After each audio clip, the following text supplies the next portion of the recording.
Hello, everybody, and welcome to the Car Ride Convos Podcast. Podcast number 17, I believe. Yes. It's definitively 17. The only podcast that has a spare tire. I'm your host, Ryan. Ooh, and I'm Kristen. And today, the long-anticipated segment. I don't even know what we're going to call it. I don't really know. It's basically a Q&A. We just got a letter. We just got a letter. Yeah. We just got a letter. So, the Q&A. This is Yes. how it works. Mm-hmm. Do explain. Email us at carrideconvospodcast@gmail.com. Anything, any questions at all, and we will answer them. We're not experts at anything, but we'll answer questions. We'll answer them all day, and in fact, we have quite a few this time. Yeah, could be entertaining. Yeah, which is very interesting because as far as the questions go, you guys sent a bunch in, and you could definitely send more stuff other than relationships. We got a lot of that. So there's a lot of relationship questions this time around. You're going to be reading them because I'm driving. There you are. I have them queued up and everything. Gotta be safe. Gotta be safe. Yeah, so you email us there. You ask us a question. We answer the question or advice or whatever, and you remain anonymous unless otherwise noted. Some people really want to be on the podcast, so if you want to because who wouldn't want to be Exactly, I know. Yes, on the podcast. Such a great benefit to get your name out there and do whatever, so True that. yes, we have most of them are anonymous, but there's a couple that are from people that want to be on the podcast. All right. Yeah. Okay, should we get into it? Yeah, let's go. Better now than never. All right. We actually have quite a few, so I don't know if we're going to be able to make them through. If your question's not answered, we'll get it the next time around. Yeah. I'm sure this will be an ongoing segment. Please keep sending them in, though. Yeah, keep on doing it. All right. This is a lengthy one. Yeah, there's a couple that are actually pretty long. Okay. They're like situational almost. It says, "Hello, I start high school tomorrow. Eek! And had orientation on Friday. And ever since then, something has been scaring me. Ooh. I have a lunch not many other people have because I'm taking a class that no freshmen take that's making my schedule weird. That sucks. I walked into lunch on Friday and there was no one there that I knew. That also sucks. Sorry, I'm also inputting some of my own responses. That's I apologize. I'm really scared. What do I do tomorrow? Do I just sit at a table? How do I know if the people sitting there will be nice to me? High school is making me really anxious, but this lunch thing makes everything else worse. Please help me feel better." Wow, that's pretty, I can totally relate to this. You can relate to this. Okay.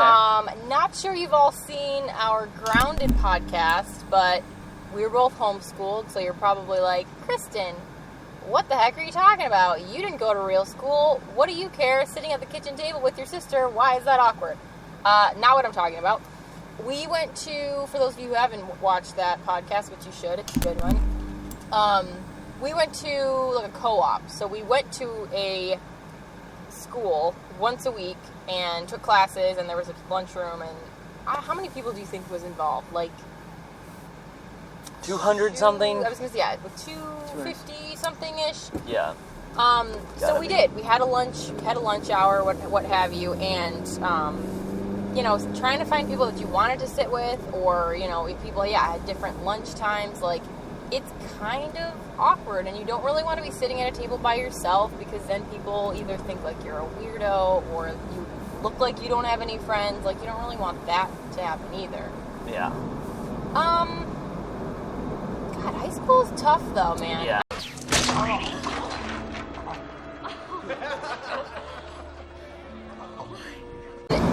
I can say what I would do now, but it's, I'm in my late 20s, so it's like, I'm way more confident of a person, way more, self-assured, and have a lot more confidence in just going up to people being like, "Hey, can I sit here?" and start chatting. But Well, that makes one of us, so that's good.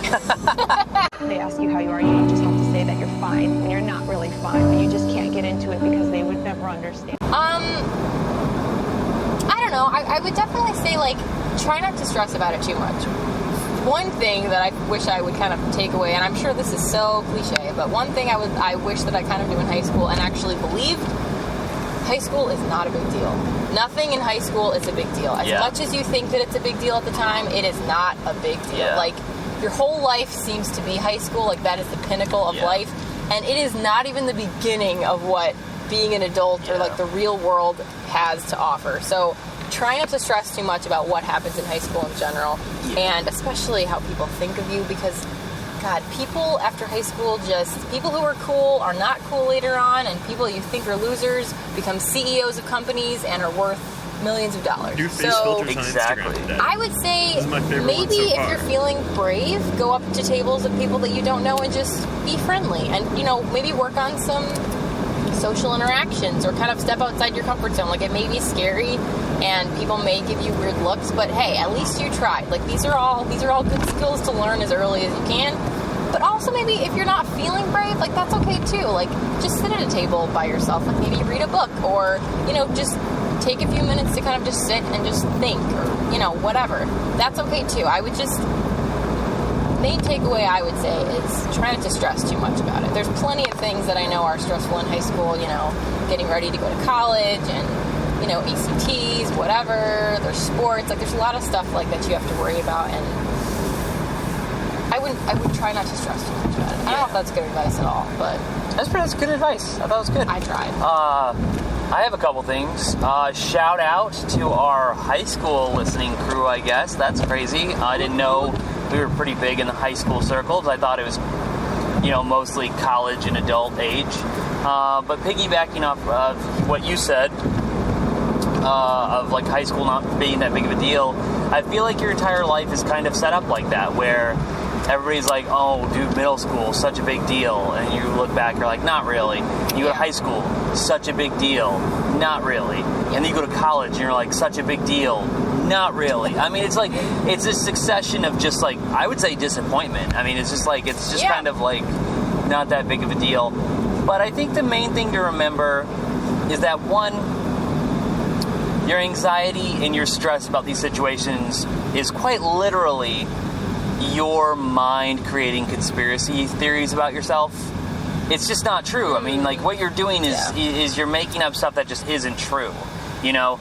Second of all, even though you are going through that stress and anxiety, guess who else is feeling that stress and anxiety too?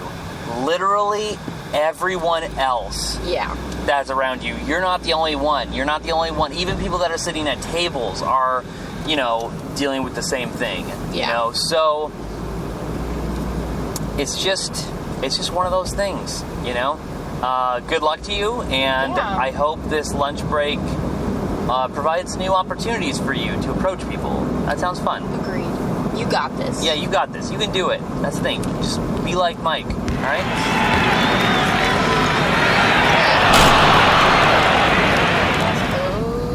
Okay. All you gotta do is just swipe over and it'll just go to the next one. Okay, next question. This is a quick one compared to that, but okay. I like the variety, long, short, whatever. I appreciate the interaction. This one just says, what are some signs that a new relationship will last? Yikes. That's a really, even though it's short, that's a long question. That is a very loaded question. Ryan and I have had, do you want to start? I feel like I'm talking too much. No. Keep it going. Keep the ball rolling. I'm just kind of, do it. It's a beautiful layout. Just it's a little hot, but Anyway, one thing that I feel like Ryan and I talk about quite a bit, and I am not in any way going to say, you know, Ryan and my relationship is perfect and we don't have any problems and what have you, but we've just been together for a long time and we did a lot of growing up together. So I feel like, and obviously this is my experience, so I'm going to pull from that. So one thing that I feel like we talk about a lot is, as far as relationship goes, one thing that you need to kind of put on the back burner is selfishness. And I think one thing that is really a huge part of a good foundation of a relationship is the fact that you're willing to sacrifice a lot of what you want for the other person. Obviously, if it's in high school, I mean, this is all, this is more if you really are in it for the long haul. So I'm going to, take this as really lasting, meaning like you're with this person potentially for marriage. I feel like even now I know a lot of people who have this mentality of like, oh my God, well, so-and-so, my significant other, my boyfriend, what have you, wanted to do this. And I was just like, well, whatever. Like, we always do what you want to do. Well, I want to do this. And then it becomes into this really petty fight. But it's still something that's like driving a wedge in between your relationship and kind of gets negative feelings towards like doing whatever that may, like watching a TV show. Like that gives like a negative connotation every time you want to watch something with somebody. Yep. It like, fuels these feelings that were like stupid and old and you continue to fight about dumb things. Mm-hmm. Or even just like, I don't know, like being thoughtful and going out of your way for someone. Again, like not being selfish and just doing little things that are thoughtful. Like, if you go get a coffee, like buy your significant other a coffee, even if they didn't ask for one. Or, just like silly things like that. Just be mindful of not just being so self-centered in yourself and like just going off of your own agenda and what you want to do. What do you want? Like, yeah, maybe it'd be fun even if you're not into basketball, like go with your significant other to like a basketball game. Like if he would enjoy it, like wouldn't it be fun to like do something fun with him? Like because he enjoys it.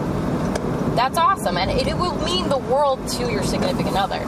So I think putting a lot of your selfish intentions aside and just making sacrifices for one another, in turn, I think if you give to them, they'll want to give to you too, and it'll just be a continuous cycle of, I don't know, I feel like those are easy things that keep it happy. Yeah, exactly. It's good, and those are good indicators on the lastingness of those relationships. Yeah.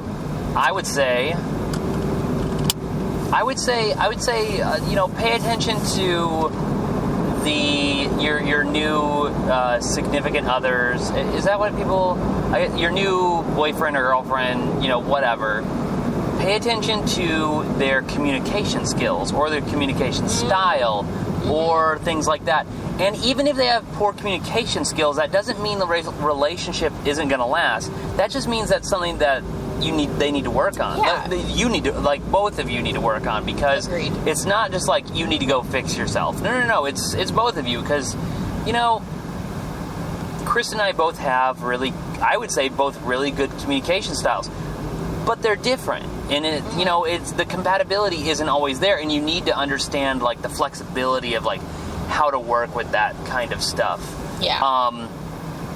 And just kind of like a weird like offshoot of what you were saying. One of the reasons why I think that relationships last sometimes, whenever I see them like, oh, that's going to last, or not going to last for that matter, is when I see like a newly kind of couple, new couple, and one or the other is like doing like really crazy lavish stuff like right off the bat, like, oh, look I bought my significant other this really crazy thing, or I've organized this crazy surprise party, and I have all this, and it's like that stuff, like she said, like the coffee or the movie ticket or go to do something that you don't want to do and be selfless. Those little things really stack up in the end, and it makes you bond with the other person, because the fact that if you're doing something that your significant other wants to do and you don't, that's a good learning experience to kind of get in the head of your significant other, you know what I'm saying, and kind of figure out who they are as a person, because we're very complex creatures, and we have all these sorts of, offshoots of, what we are and who we are as people. It's like, that's the reason why consciousness hasn't been solved. It's so complicated. There's all these things. So just put yourself out there, follow them around, go around, and, it's just like, I don't know. It'll work out. That, and then let's just cap it off. We'll move on to the next question. And patience. Just general patience. Yes. Agreed. I think that those are really good indicators of, and things that you can do proactively to, is procure the right word? procure a relationship or prolong a relationship, yeah, procure works. Whatever. I think just tailing off of what you said, I think definitely the mentality of don't go into the relationship thinking like, oh, well, they need to adjust to how I am. It's definitely both, there's two, what am I trying to say? It's a double-edged sword. Sure. You have just as much improving to do as the other person. And again, you're meshing as a couple, so it's not necessarily like you have you're fixing each other's weaknesses. It's just a matter of learning to like adjust in a way that you two can make it work. Yeah. So you need to learn how to function as a unit, you know? Yeah, right, exactly. And you have to be part of that. You can't just expect someone else to change to adjust to you. Because again, selfish. Yeah. Okay. And passiveness is just no place for that, you know? No place Good. for that. Okay, I feel like we conquered that question really quick. It's not completely answered because it's very complicated, but we did our best. We did our best. And I think that's the point. Oh, this is tricksy. Okay, next question. What's the most common mistake people make when choosing their spouse? Whoa. Ooh, boy. Yikes. I feel like that's super, super, super applicable to what I've been seeing not recently, but just like over my years of seeing people getting married. Okay. You know? Okay, this is going to get super personal, but whatever. As you know, I've mentioned it a couple times in the podcast, I was raised very conservative Christian, you know? Yeah. So a trend that I've seen amongst men that are Christians, and maybe this is just the thing. This is just how, I don't know. So there's a lot of like waiting until marriage, you know, going on. And I'm not going to go...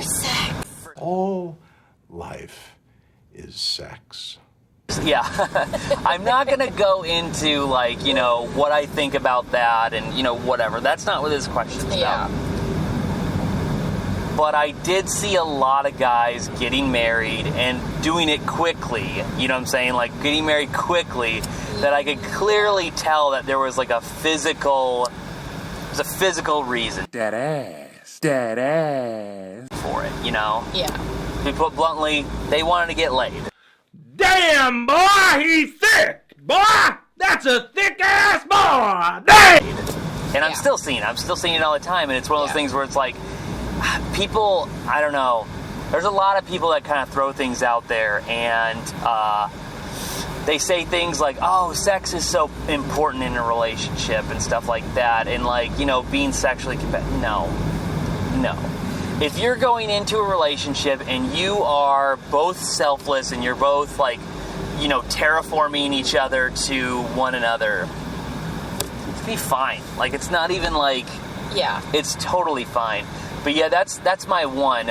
If you have anything, because this one I have to really think about, because there's a lot that I've seen that I'm like, it's almost, I would say the one mistake when choosing a spouse is I've seen a lot of perplexing decision making where it's like they're just like, oh, I guess I'll do this.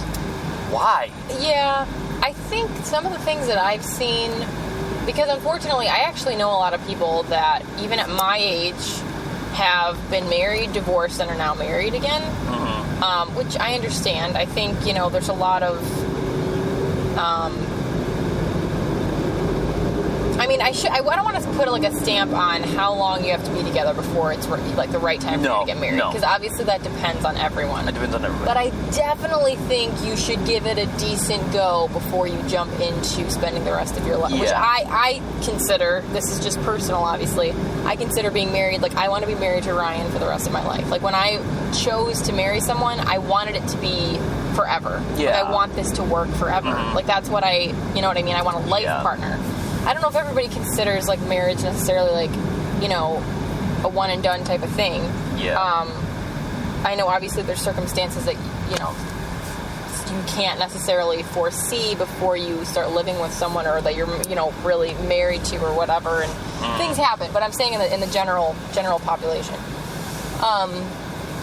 I think I feel like people rush into it a little bit more, or just think about, like, fall in love with the idea of being married and just the idea of having kids, or, you know, being in love, or, you know, buying a house. And I almost feel like they forget that they kind of have to like the person that they're picking to marry. Yeah. And that sounds probably stupid, but the thing is, I've seen that so many times with a ton of people that I've met, that I feel like they just kind of pick someone that can fill a slot. Like, okay, well, you make X amount of money, and you have a stable career, and, like, you're decent to, like, be around.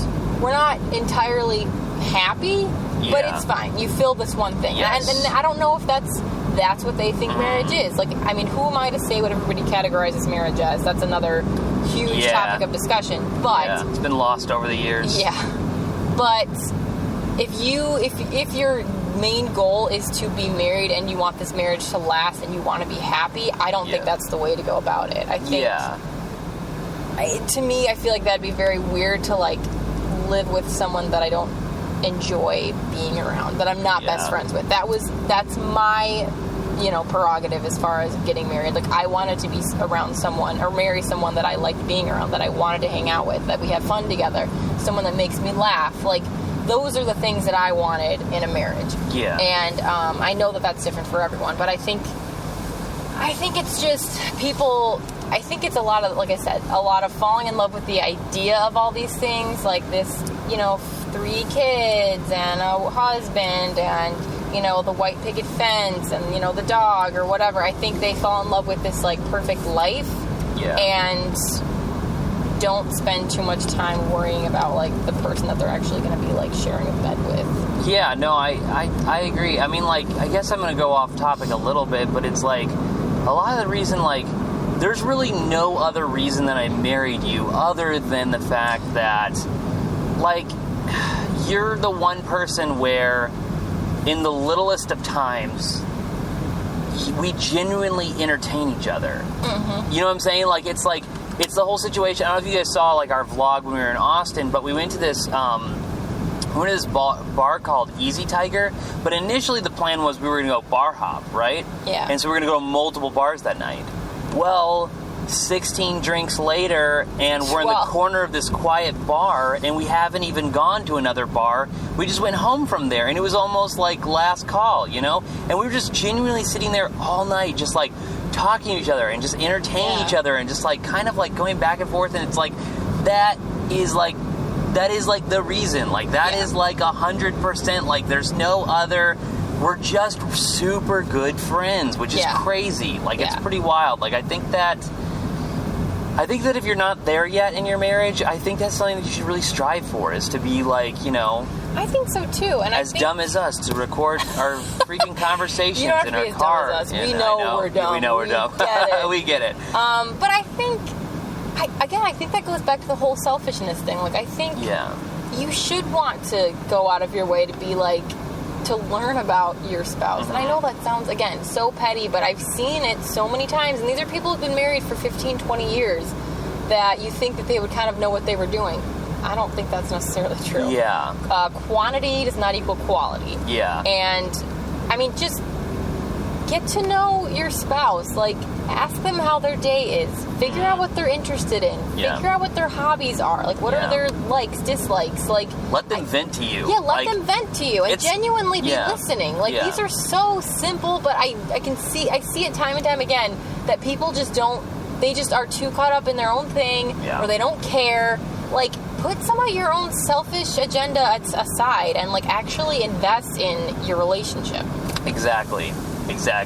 But as far as, like, you know, mistakes people make, I've seen all sorts. I've seen people get married for monetary reasons. I've seen people get married for physical reasons. I've seen people get married for religious reasons. You know, I've known people, we grew up, you know, homeschool co-op, where it's like, oh, I can only marry people that are in my church. Like, not even, like, the church universal of, like, the Baptist conglomerate of St. Paul's St. Louis Chapel, but, like, literally, like, just their church on, like, 48th Street. You know what I'm saying? It's just like, no. No, like that. I've seen Right. people get married for political reasons, where it's like, well, we align. You don't have to align Right. politically. Right. Are you kidding me? Or even if it's like, well, my parents really like him. Exactly. Do not make Don't. any decisions based off of what you think is going to make Yeah. other people happy. Yeah. You're the only one that has to deal with the consequences of your choices in life, and that is a Exactly. blanket statement about every decision you Yeah, ever make. exactly. Make choices that you think are going to make Yeah. you happy. You alone. Yeah, it doesn't matter if it's like the most like your best friend who's always giving you the greatest advice and stuff like that. It's real. It has to Yeah. be all about you. It Yeah. has to be. Because of the fact that whether it's good or bad, and the thing is, if it ends up bad and you make the wrong decision, guess what? It's your decision. You get to own it and you get to Yeah. learn, which is like Right. so, like that's so great, you Right. know? I guess let's move on to the next one. We didn't do the best. We didn't do the best answering that one, but it's like there's so many I mistakes think it's- people make, you know? Yeah, it's true. I mean, those are, Yeah. it's just the tip of the iceberg. And again, feel free to send us in other stuff that's not relationship stuff. We got a lot of relationship stuff this week. Here's another one. Oh. Okay. Okay. This person asked a question, what are less obvious signs that you should end your relationship? These are like very similar. They are similar. Less obvious relationship, you should end a People relationship. be having some relationship problems. Yeah, what's up with the world? What's going on? Some less obvious signs that you should end your relationship.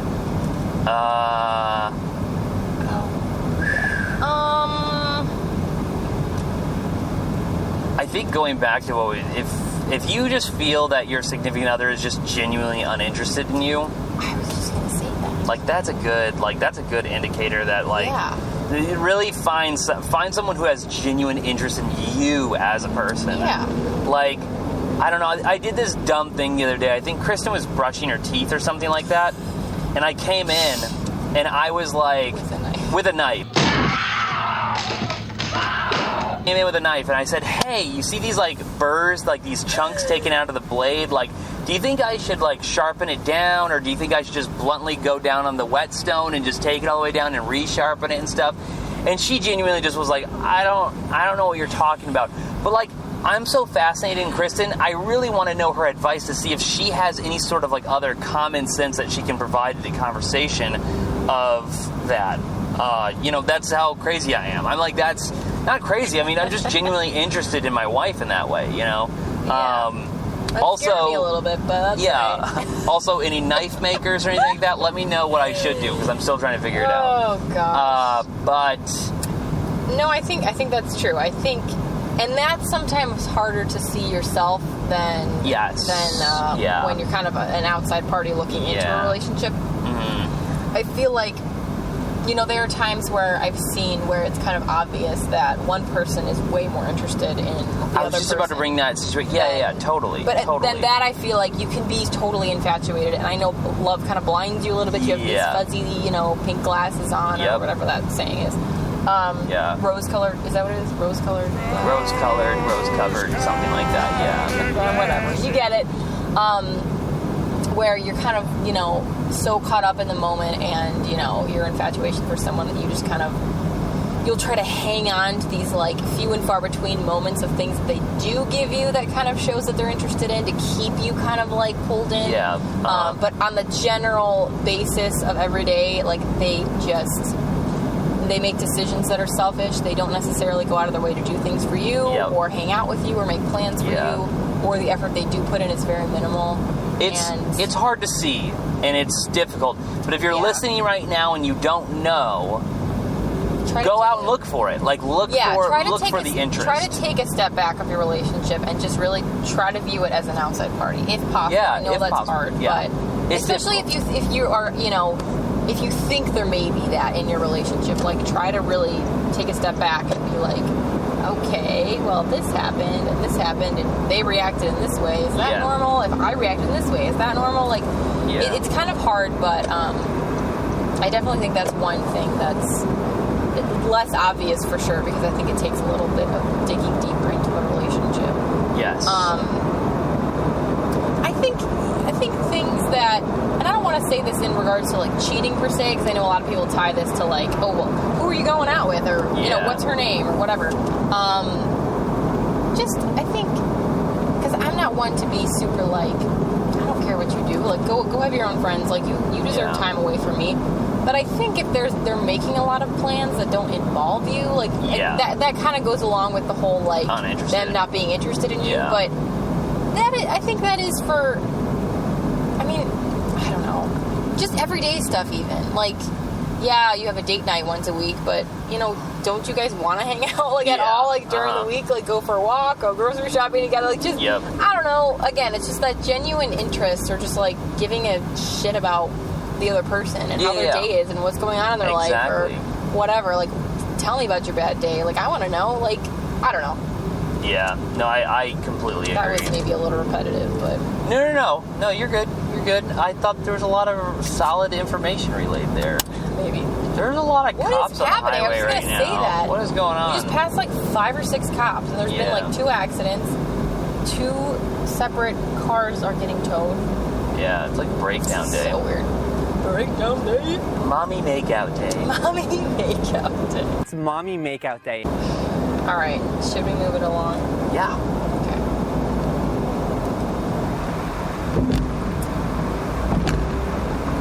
Oh my. Here's another one. Another one. Oh my God. What is happening? I don't know. It's like every half mile there's a cop parked outside. All right. Ooh, here we go. Here we go. All right. Okay. Short, long, middle, medium? It's a little bit, it's longer compared to the one we've been doing. Okay. So it's kind of like titled, like, how many relationships did your wedding ruin? Whoa. Oh. Yikes. And then they kind of explain a little later. Okay. So, my wedding is 2 months away. So far, my horrible, evil, friendship-ruining wedding has caused, 1, a friend of 15 years so much anxiety over people that she doesn't like being there that she has decided to boycott my bridal shower. 2, my maid of honor, best friend of 10 years, now regrets accepting the maid of honor title because she can't find a date and now doesn't want to go because that's somehow my wedding's fault. Yikes.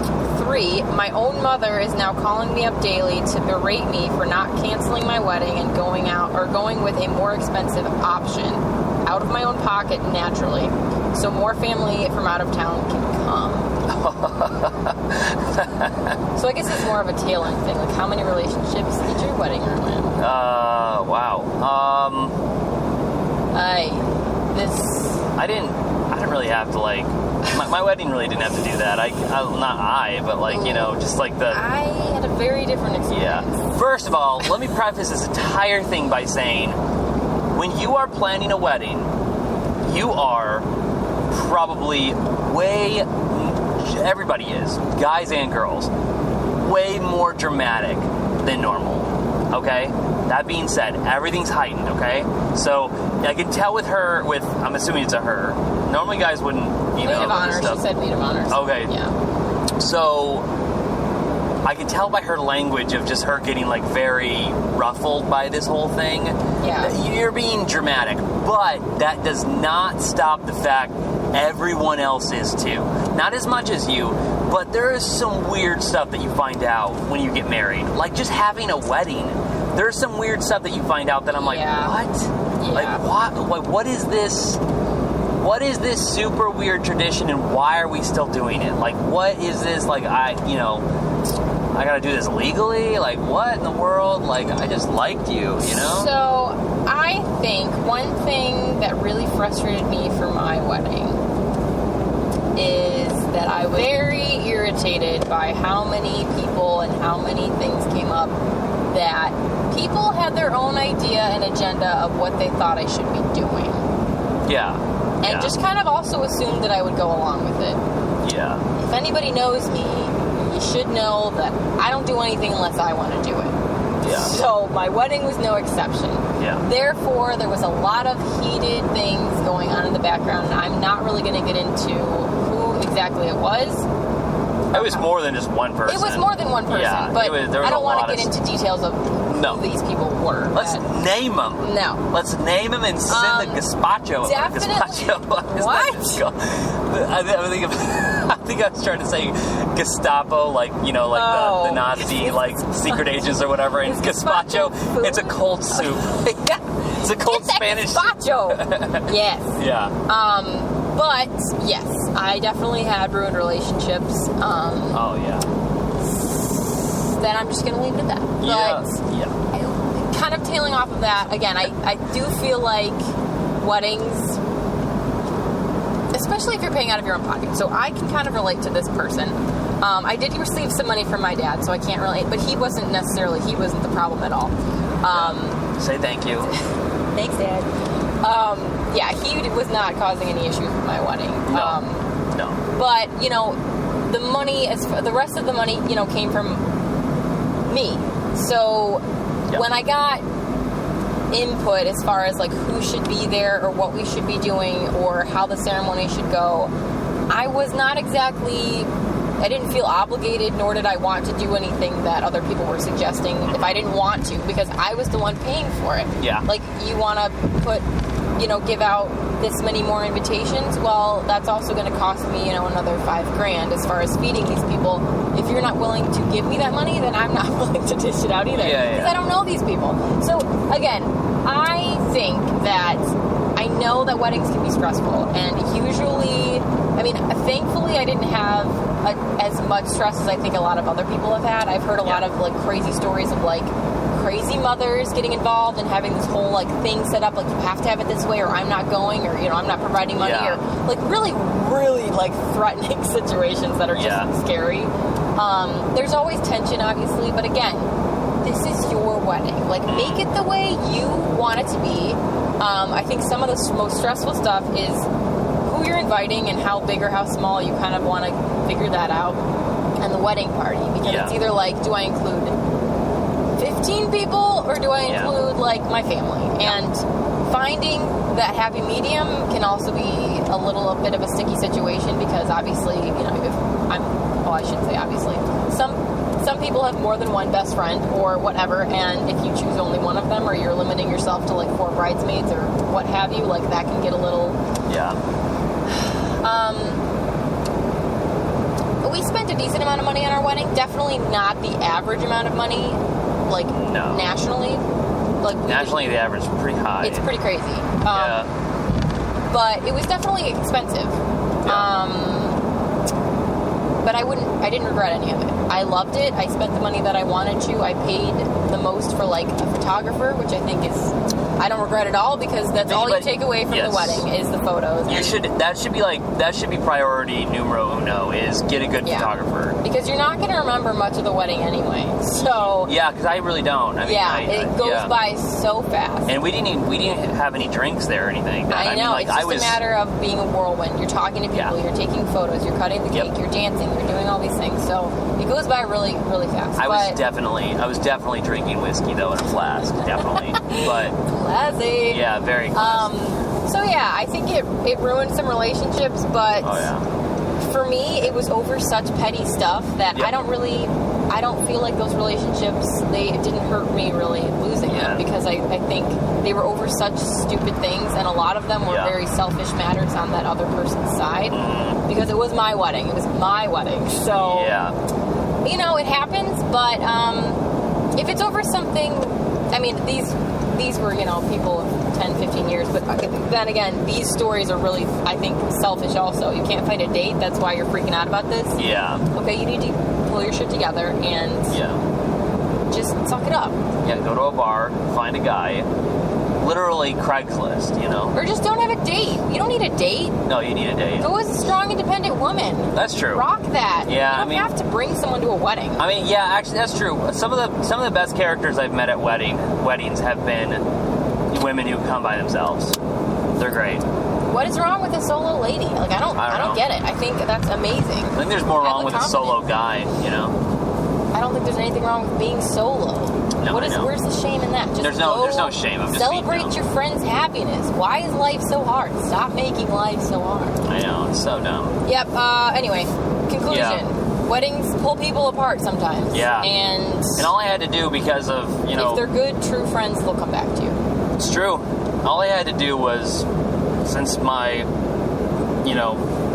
basically all my church growing up and whatever, all I had to do was dance in my wedding, and that was the nail in the coffin for a lot of them. So I was just like, I'm pretty much dead to a lot of people, which is hilarious in a funny way, but I hold zero animosity towards these people. It's all perpetually created inside themselves. It's just that's just something that, Christians have to deal with. It's just hating people, and that's fine. That's fine. I don't mind that. I have if they were to come to me and want to hang out and they didn't even want to apologize, I'd be completely fine with that. I don't even care. But it's just funny how just the littlest things, how there's just a lot of people I was raised with and stuff, and basically it was turned into a lot of them were there, and then I was like, uh-oh, this is going to be bad for them when we start busting out the dancing. And I was like, it's probably going to, it's whenever it's the free dancing that I'm going to get a lot of talking to. No, it was during the father-daughter dance. And I was like, what is going on with you people? What is it's a slow dance. I don't want to. None of us are good. None of us are good dancers. It was I found it hilarious, but it's probably because I think I laughed in a couple people's faces. But I was probably inebriated, so there's a reason for that. Anyway, we're gonna leave. All right. That's infuriating to me. Anyway. Okay, so we're gonna kind of wrap it up with this last question, which is... Is it the last one?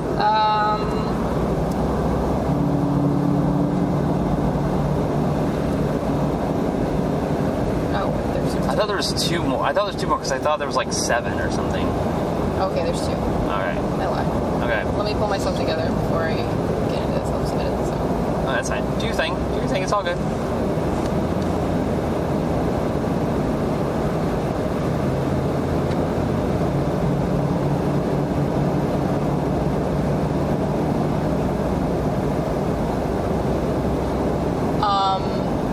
Do you want me to say this, Quinn? Yeah, if you put it in the email, yeah. Okay. Go for it. He wrote probably just for that purpose. So. For attention. Yes, exactly. Right. Exactly. Okay. Why else? Next question. This comes from our good friend, Quinn David Furness. From the Beantown Podcast. Yes. He wrote creator, host, and best boy of the Beantown Podcast, the People's Podcast. He had a whole intro and everything. Shout out to Quinny Boy. All right, so his question, and it's totally not relationship related, so thank you, Quinn, for that. Okay. His question is, what are your favorite cured meats? He said, I like prosciutto, but admittedly have not tried many. Huh. Do you have one off the top of your head?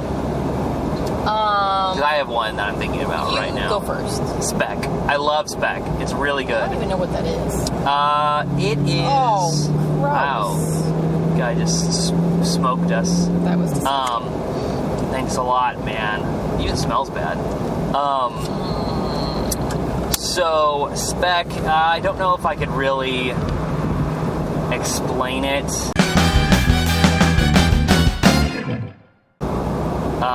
Because I'm not a cured meat professional. Bacon is really good, but whether you just is it cured? Is it smoked? Some of it is, some of it's not. There's a lot of, whatever.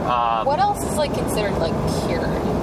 I know what yours would be right off the bat. I know yours before salami, 100%. That's what I was gonna say. Yeah, salami or pepperoni, you really like. Ooh, yeah. Yes. Yeah, those are really good. I've always loved a good salami sandwich. Yeah. But speck, anytime it's on the menu, check it out. It's a good one. I don't think I've never had that. Yeah, and I'm salami, obviously. Salami and cream cheese or salami sandwich with we used to have this bagel place by our house, and it was I'd get an everything bagel with salami and pepper jack cheese with horseradish mustard. I can't even say that, mustard. And they put this much salami on it. It was huge and it was delicious. That sounds really good. It was great. we'd go there after we get haircuts. It was like in the same area. Oh, There are a couple of questions also, in addition to cured meat questions. Okay. From Quinn. sure. First of a couple, why is Kid Rock famous? Oh, wow. That I've Okay. never understood. No, I don't get it either. He looks like he crawled out of a dumpster and Yeah. pretended he could sing. Like, his music isn't that good, and second of all, he just looks like a walking venereal disease, to be Yeah, honest. Like, he looks like agreed. he's infected constantly. So, Yeah. I don't know. Next question. I don't think I'm not gonna read the second one. Next question. What's the best way to get the attention of snack food companies you want to sponsor your podcast? Oh. That's a great question. It is good. He's been going after Jack Links for a while. Ooh, he wants that yes. sweet Jack Links beef That jerky jerky money, man. Yeah. Give me that jerky money. I have no Oh, idea. Maybe make like a hilarious fake ad for them or something, and like try to get it to go viral on YouTube, Yeah. and then be like redirect them to your podcast, and I'm sure they could work up like a really small deal with you or whatever. Be like, oh, you only have so many views and subscribers, but like we'll give you a couple bucks. See, that's where it's at though. That's where Or it's at. maybe A if you couple start dollars. doing a series on your podcast where you just are on a jerky Yeah. diet. Yeah. See what happens. Yeah, you could do like a vlog where you're just on a complete jerky diet, and then at the end of it, you like behind the scenes, you kind of go like supersize me, and you like do a lot of things that like aren't like. And by the end of it, you lose weight, and you're like, wow. And you could be like the new Jared, but for Jack Link's beef jerky. Yeah. That would be dope. There you go. But yeah, I have no idea. We're trying to get that sweet Tesla money, but We're aiming really big. we're aiming really big. Oh, you're going after a company that spends $0 in marketing? Great. Good luck. Great. So, We are ambitious. very ambitious. Yes. I wouldn't mind getting, I'm trying to think of, what snack would I want? Oreos. Like, who would I want to, Oreos. yes, because I would gladly show the people the new flavors they have out. I could consume a whole package if review that would them. be entertaining to people. Yeah. Easily. Yeah. Easily. Easily could do that. Or ice cream. Oh my god. Yeah. I would weigh 700. Whoa, what was that thing? It's like a T-Rex. Or whatever they're called. I would weigh 700 pounds, but it would still be great. Yeah. No, Ben and Jerry's, man. Yeah, Ben and Jerry's are up in Vermont here, so they could get us. That'd be good. It'd be tight, actually. It'd be sick. I'd love that. Yeah. Keep trying, Quinn. Keep trying, Let us know buddy. how it goes. Yeah. Good luck with your jerky money quest. Yeah. Good luck with that. Is that all? That is it. Interesting. Very cool. It's really great. Great discussion. Great questions. Keep them coming. Keep them coming. They don't have to be a relationship. It was very relationship heavy, but Yeah. we can do that. That's fine. That's cool. We can bust it out. It's no big deal. Yes. So that's going to do it for podcast number 17. And until the next Q&A, which maybe we'll have like a better name for it. Like, you ask us, we tell you something about questions from you. I don't know. I have no idea. You don't think that jingle works? No. Well, it was worth a try. I guess I'm just not as entertained as I thought. Well, until next time, though, we'll catch you on podcast 18. It's very exciting. Sounds great. And I hate to announce this now, but like low key, like something crazy is happening on the 20th. So stay tuned.